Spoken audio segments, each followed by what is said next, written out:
Association four democratic reforms એટલે કે ADRના અહેવાલ મુજબ ગુજરાતના 180 ધારાસભ્યોની કુલ સંપત્તિ 3009 કરોડ રૂપિયા છે. 180 પૈકી 37 ધારાસભ્યો સામે ગુના નોંધાયેલા છે. 37 પૈકી 26 ધારાસભ્યો સામે ગંભીર ગુનાઓ નોંધાયેલા છે. ગુજરાતના 5 ધારાસભ્ય અબજપતિ છે. અમદાવાદ મ્યુનિસિપલ કોર્પોરેશન દ્વારા ગરીબ અને મધ્યમ વર્ગના વિદ્યાર્થીઓ માટે મોટો નિર્ણય લેવામાં આવ્યો છે. એએમસી આગામી સત્રથી 7 ઝોનમાં ધોરણ 9 અને 10 માટે શાળાઓ શરૂ કરશે. હાલમાં શહેરમાં એએમસી સંચાલિત ધોરણ 1 થી 8 ની 400 થી વધારે શાળાઓ ચાલે છે. વાઘોડિયાના લીમડા ગામના તળાવ પાસે પારોલ યુનિવર્સિટીમાં અભ્યાસ કરતા વિદેશી વિદ્યાર્થીઓને ઢોરમાર મારવામાં આવ્યો હતો. ધાર્મિક સ્થળ નજીક બૂટ ચપ્પલ પહેરવા બાબતે કેટલાક લોકોએ દંડા અને બેટ વડે 4 વિદ્યાર્થી પર હુમલો કર્યો હતો, જેમાં એક વિદ્યાર્થીનું મોત થઈ ચૂક્યું છે. અન્ય 3ની હાલત પણ ગંભીર છે. 7 આરોપીની ધરપકડ કરાઈ છે. તાજેતરમાં જ રાજ્ય પોલીસ વડાએ લુખ્ખા તત્વોની યાદી બનાવવાનો રાજ્યના દરેક પોલીસ સ્ટેશનને આદેશ આપ્યો છે, જેના ભાગરૂપે અમદાવાદ પોલીસે લોકો અસામાજિક તત્વોની જાણકારી પોલીસ સુધી સરળતાથી પહોંચાડી શકે તે માટે 63592 25365 વોટ્સએપ નંબર જાહેર કર્યો છે. ગુજરાતના ગૃહમંત્રી હર્ષ સંઘવીએ પોલીસને ટકોર કરતા કહ્યું કે જો પોલીસ અધિકારીઓ લુખ્ખા અને અસામાજિક તત્વો સાથે સંબંધ રાખશે તો તેમની પણ નોકરી જશે. સરકાર આવા તત્વોને કોઈ પણ ભોગે બક્ષશે નહીં. તેમની સાથે સાંઠગાંઠ ધરાવતા પોલીસ કર્મચારીઓ સામે પણ કડક કાર્યવાહી થશે. અસામાજિક લુખ્ખા તત્વો સામે કડક કાર્યવાહી યથાવત જોવા મળી રહી છે. અમદાવાદના વસ્ત્રાલ બાદ હવે સુરતમાં પણ આવા તત્વોની ગેરકાયદે મિલકત પર બુલડોઝર ફરી વળ્યું છે.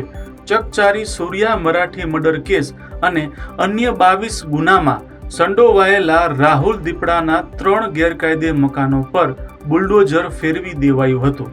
તાપીના સોનગઢમાં રામકથા દરમિયાન મોરારી બાપુએ વ્યાસપીઠ પરથી ધર્માંતરણને લઈને ચોંકાવનારું નિવેદન આપ્યું.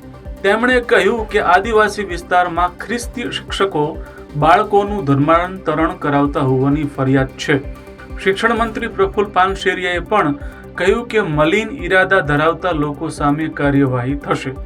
સાબરકાંઠાના વડાલીમાં લોકોને ખ્રિસ્તી ધર્મમાં વટલાવતા 2 ઈસમોની ધરપકડ કરવામાં આવી છે.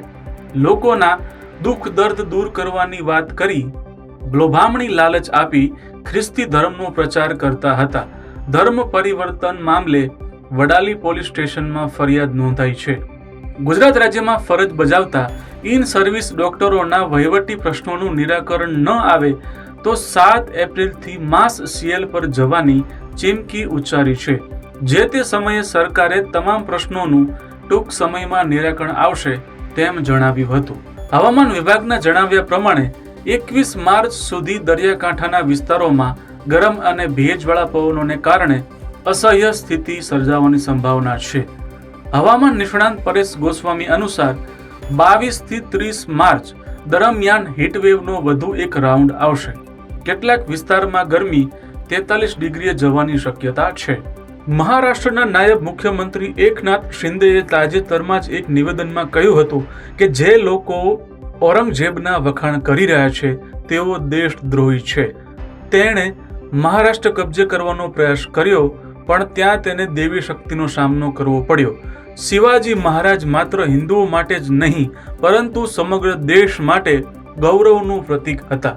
સમગ્ર દુનિયાએ મહાકુંભના રૂપમાં ભારતનું વિશાળ સ્વરૂપ જોયું.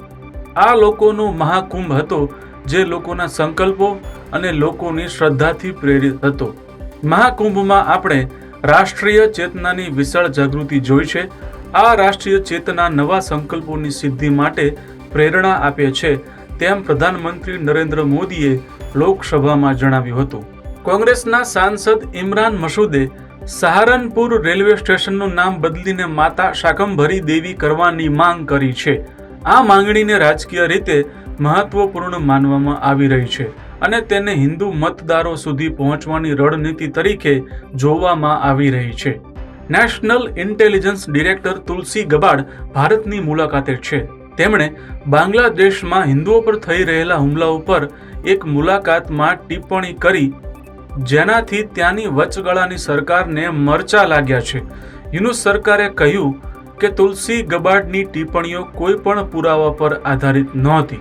ક્રિકેટ કુંભ IPLને શરૂ થવામાં ફક્ત 3 દિવસ બાકી છે, એટલે કે 22 માર્ચથી શરૂ થશે. આ વખતે 10 ટીમ ભાગ લઈ રહી છે.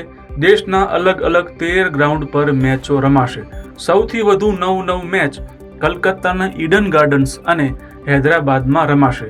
ગ્રુપ 1માં ચેન્નઈ, રાજસ્થાન, કોલકાતા, પંજાબ અને બેંગ્લોર, જ્યારે ગ્રુપ 2માં મુંબઈ, હૈદરાબાદ, ગુજરાત, દિલ્હી અને લખનૌની ટીમનો સમાવેશ કરવામાં આવ્યો છે.